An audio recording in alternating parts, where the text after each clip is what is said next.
¿Qué es lo que está sucediendo en México? ¿Cómo definirías las cosas? El público que está siguiendo este programa que está en México y en otros países también oye expresiones del presidente mexicano muy agresivas contra la Corte. ¿Qué se está jugando y qué sucedió en la Corte?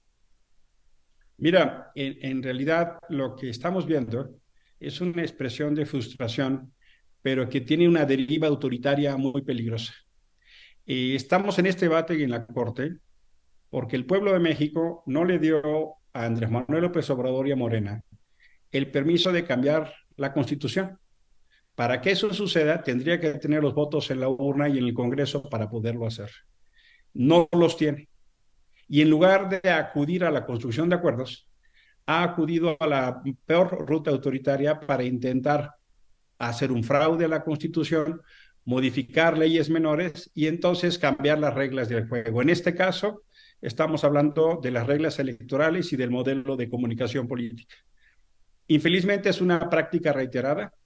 En el Senado de la República hemos acudido a la Suprema Corte de Justicia en más de 20 ocasiones. La gran mayoría de ocasiones nos ha dado la razón. La última de ellas fue el inconstitucional paso de la Guardia Nacional a la Secretaría de la Defensa Nacional, al Ejército, que también ya la Corte declaró inconstitucional.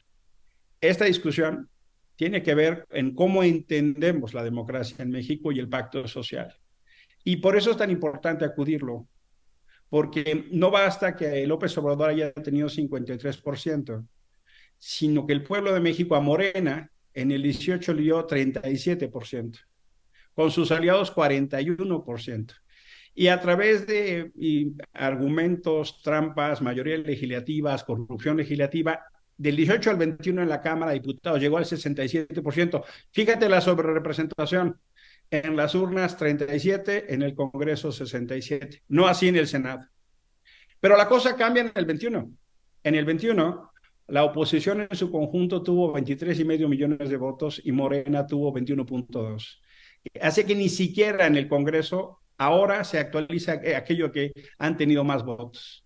De manera, Carmen, que lo que queda muy claro es que la democracia no solo es cuántos votos tiene el presidente, sino el permiso que te da el pueblo de México para cambiar o no la Constitución. En el primer periodo hubo algunos acuerdos y se lograron reformas constitucionales importantes.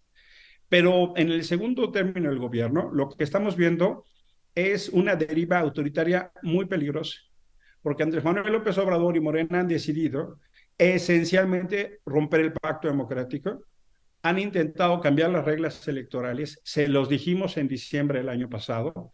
Si ustedes proceden de esa manera, vamos a ir a la Corte a tumbar, no solo por procedimiento legislativo, como fue el caso ahora. La Suprema Corte ha invalidado, ha declarado inconstitucional la primera parte de este plan B, y se llama plan B porque no pudieron hacer la reforma constitucional. Por eso se llama plan B. Vendrá la siguiente discusión que tiene que ver más con el modelo de la autoridad electoral. Pero lo importante acá es entonces cómo entendemos el pacto democrático. Y están en una lanzada autoritaria, no solo contra la oposición, no solo contra la Suprema Corte, sino incluso en una diatriba muy peligrosa de lucrar con la polarización, de atacar a periodistas, de atacar a defensores de derechos humanos.